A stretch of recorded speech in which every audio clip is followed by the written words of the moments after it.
Hola, buen día. Aquí estamos iniciando el cafecito. Todo lo relacionado al incidente en el que muriera un chofer de un camión recolector de basura que pertenece a una compañía que tiene contrato con el Ayuntamiento de Santiago es importante. Y le estamos dando a esto la relevancia que merece porque no es el primer caso ni será el último.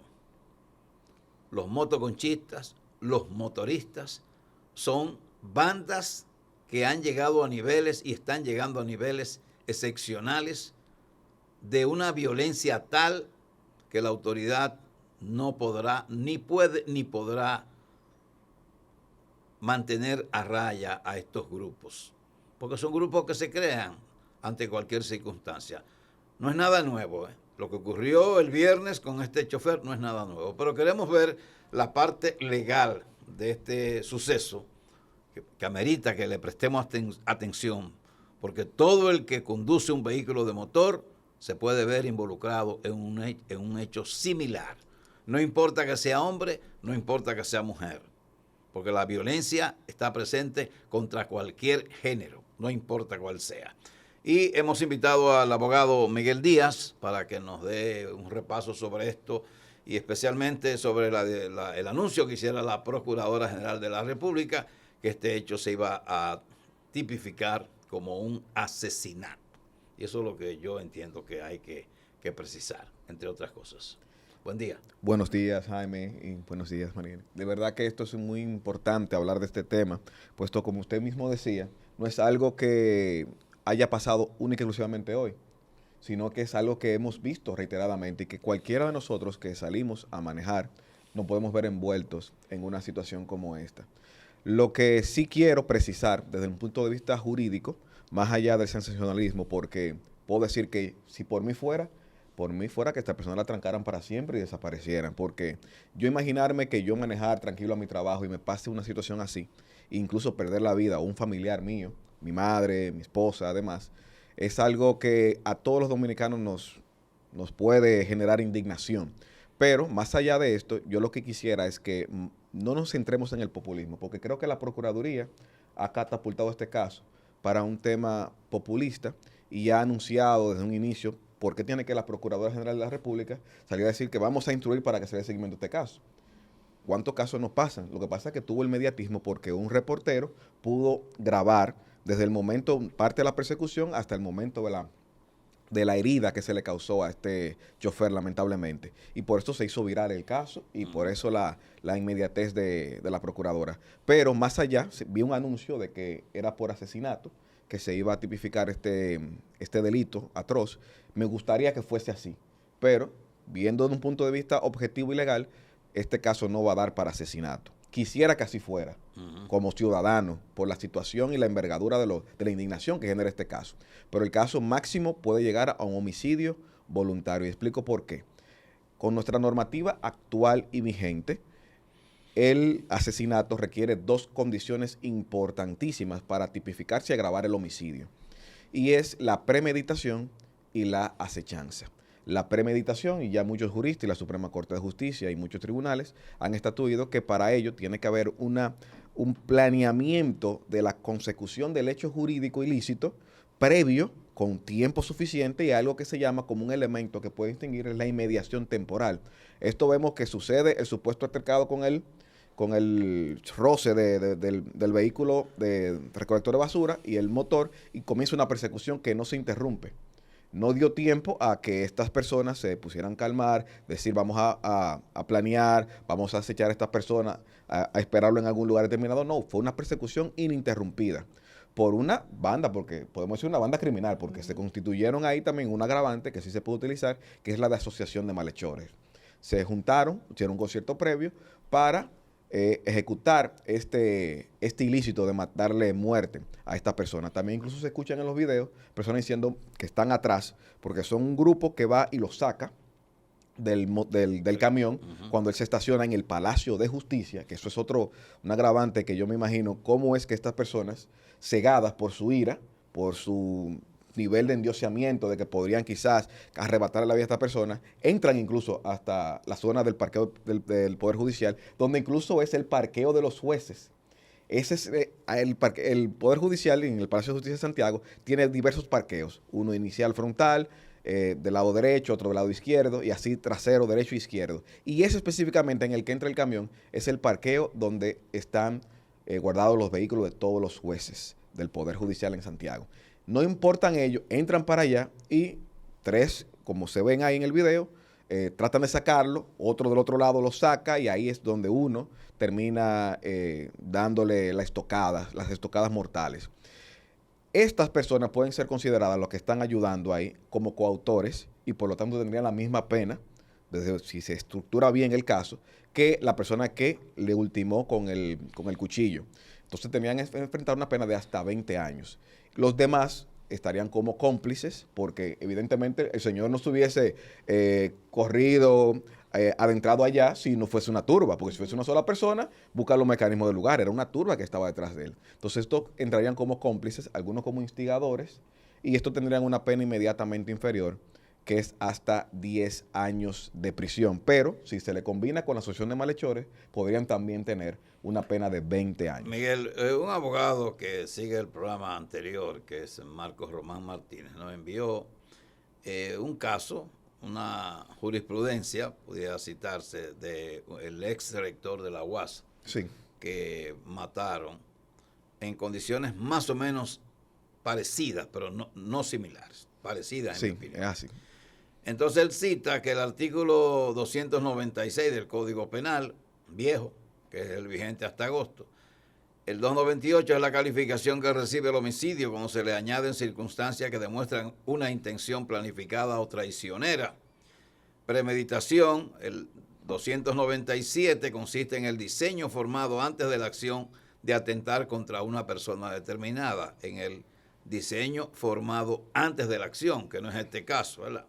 Acechanza, el 298, se refiere a esperar durante cierto tiempo en uno o varios lugares a un individuo con el fin de darle muerte o ejercer violencia, que tampoco es este caso, porque la discusión comenzó frente al parque Zona Franca Víctor Espaillat Mera, porque un choque del camión contra una motocicleta, comenzaron a discutir ahí, se fueron de palabras, siguieron ahí. El chofer, cuando se dio cuenta de que se estaban congregando más motoconchistas, lo que hizo fue huir. Pasa por un cuartelito que está cerca de la corporación Zona Franca del Parque Víctor Espaillat Mera, en la misma Emiliano Tardif o Circunvalación Sur. Ve que lo que hay es un policía ahí que no iba a hacer nada ante la horda que le estaba persiguiendo. Sigue hacia el lugar que más cerca le quedaba, que era el Palacio de Justicia. Pero entra entonces por la parte donde no hay casi nunca gente. Porque yo a las veces que he pasado por ahí no he visto a nadie ahí. Solamente los jueces entran. Los jueces entran por ahí, pero que nunca están ahí.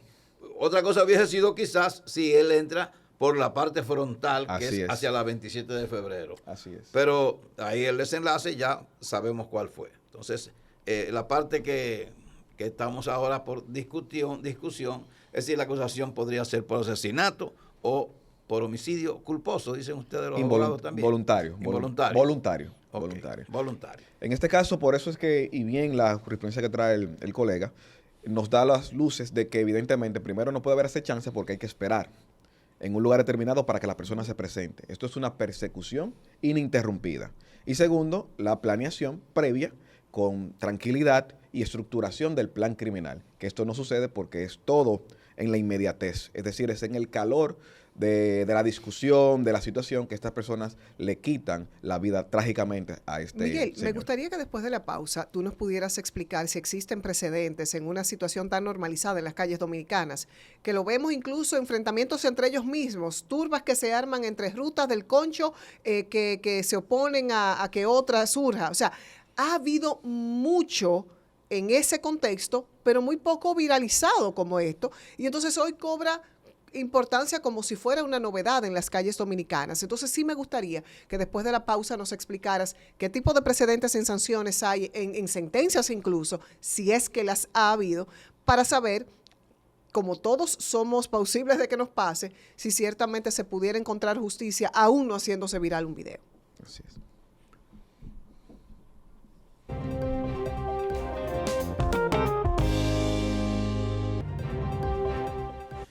Bien, el abogado Marcos Martínez cuando me envió y me citaba el caso del ex director de la Universidad Autónoma de Santo Domingo, Mateo Aquino Febrillet.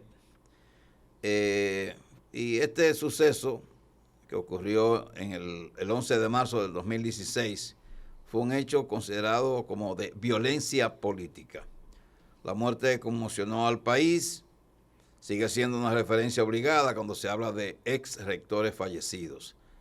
Específicamente, la muerte de Mateo Aquino Febrillet fue un hecho violento y de alto impacto político en el país. Fecha 11 de marzo del 16, lugar Santo Domingo, Avenida Nacaona. La situación, reunión política del Partido Revolucionario Moderno. Febrillet era candidato a senador por San Cristóbal. El origen del conflicto: dentro de un restaurante, El Lago, en Santo Domingo, se produjo una discusión entre dos dirigentes políticos, Blas Peralta y Eduard Montaza.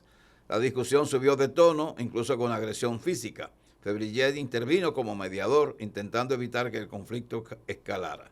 Febrillet decide sacar a Montaza del lugar para protegerlo. Se montan en su vehículo junto a su asistente. En ese momento son perseguidos por Blas Peralta y su equipo. El asesinato: durante la persecución por la avenida Nacaona, se realizan disparos desde el vehículo perseguidor. Una bala impacta a Febrillet en el tórax, lado izquierdo. Fue trasladado a un centro médico, pero murió poco después o llegó sin vida. También resultó herida su asistente. Blas Peralta fue identificado como autor de los disparos. En 2017 fue condenado a 30 años de prisión por el asesinato. No fue un hecho aislado, fue resultado de violencia política en plena campaña electoral. Febrillet murió intentando mediar, lo que convirtió el caso en un símbolo de intolerancia política, uso de la fuerza en conflictos partidarios. O sea, son dos casos que no creo yo que sean similares. No son y el del chofer de aquí, de Santiago. Así es. Son casos no similares, y algo que muy interesante se hizo en este caso fueron las líneas de investigación con extracciones de datos de celulares, conversaciones previas que habían interconectadas, incluso interceptaciones de llamadas, que dieron lugar a que el Ministerio Público probara que había un designio previo para ejecutar el hecho. Por eso este caso sí se enmarcó dentro del asesinato, muy distinto a este caso, que es un tema fortuito, no se conocían las partes. Hubo un roce de vehículos que ni siquiera saben quiénes son los nombres. Inmediatamente surge una persecución y luego le quitan la vida. Por lo tanto, este caso entiendo que si se trabaja, que creo que eso lo va a quedar lo más seguro un defensor público, porque imagínense. Y muchos de ellos a veces se sienten incómodos porque tienen que asumir ese trabajo, y a veces son casos que son indignantes y uno tiene que cumplir con el rol social y de trabajo que se le ha tocado. En lo particular, y respondiendo a la pregunta que se hacía antes de entrar al aire, si estos casos...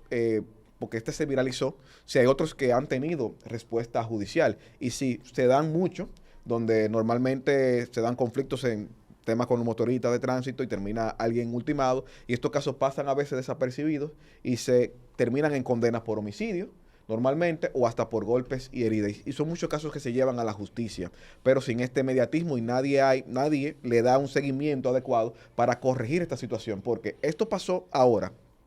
Nos llena de indignación porque pudimos verlo visualmente a través de un video, pero la realidad es que en 2 semanas esto se olvida y vuelven a ocurrir casos como estos. Entonces, lo que hay que generar una política que realmente regularice estos sectores.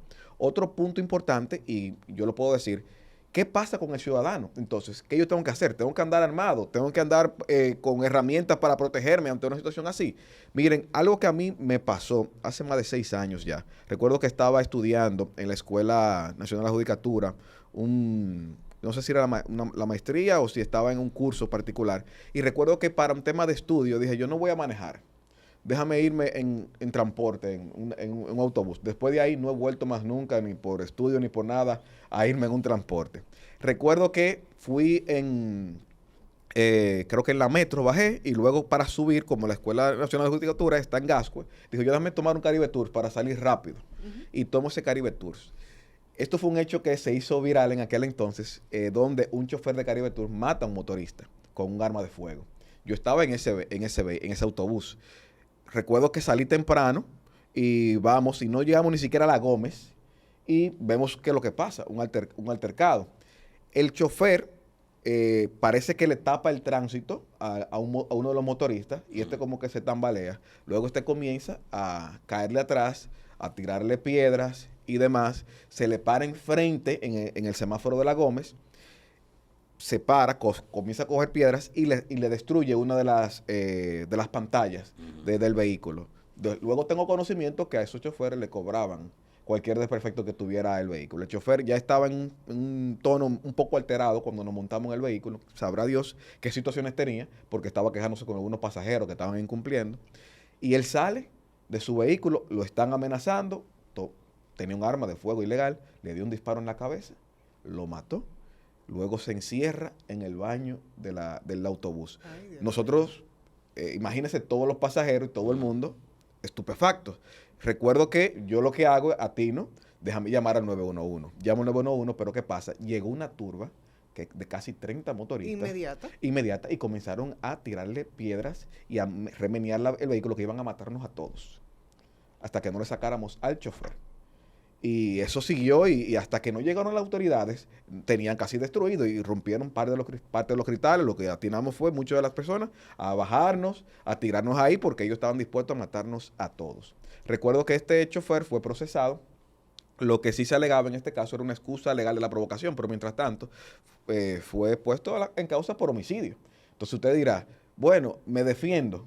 No me defiendo. Si me defiendo voy a ser acusado de homicidio, pero si no, puedo ser ultimado. Entonces estos son conflictos que vienen arraigados en la sociedad por este sector, que lamentablemente no ha existido ninguna política pública de parte de las autoridades, de tránsito, para regularlos. Porque ¿qué hace un chofer con un colín, con unos cuchillos de esta envergadura, que es un arma ilegal, no, conforme a nuestra normativa? De autoridad que tienen, armo la turba, tomo la justicia por mis manos y no pasa nada. Exactamente. Entonces, hasta que esto no se le dé un freno, lamentablemente este caso del chofer, muy lamentable, va a quedar desapercibido después de que pase otro caso de alta envergadura que genere una viralidad en los medios de comunicación, y van a seguir ocurriendo esto. Entonces, lo que creo firmemente es que hay que dar un llamado de atención, regularizar este sector y hacerles ver que no están por encima de la ley. Ya no tenemos tiempo, pero no debe faltar en esta conversación el por qué ese sector y los sectores choferiles han llegado a este grado de insubordinación, de violencia. Es que las autoridades lo ven como un segmento amplio que son, lo ven como un coto político. La politiquería es lo que ha impregnado todo esto. No se trata el tema de los motoconchistas, porque son miles y miles. Lo mismo que los choferes de carros de concho, los choferes de autobuses y minibuses. Todos forman parte de un conglomerado que al momento de elecciones son importantes. Así y es. por eso los funcionarios del Intran, de la DGCET, de la policía, nunca han combatido estos grupos, porque son grupos delincuenciales, porque actúan como les da la gana, hacen lo que les da la gana en la vía pública y no se hace nada. Entonces, lo que le pasó a ese chofer le puede pasar a cualquiera, hombre o mujer, porque hay mujeres que pueden reseñar situaciones en las que se han visto involucradas con motoconchistas o con motoristas, aunque no sean motoconchistas, que también se alían rápidamente de un grupo contra una persona, porque chocó contra esa persona. Que regularmente el que choca a un motorista no es que choca, sino que el motorista es el que choca, porque uno tiene que estar defendiéndolo a ellos. Así no se puede vivir, y esta es la realidad. Gracias, Miguel Díaz, abogado, gracias por estar aquí temprano. Un placer siempre estar con ustedes. Gracias. Cómo no. Vamos a los mensajes para la continuación del cafecito de hoy.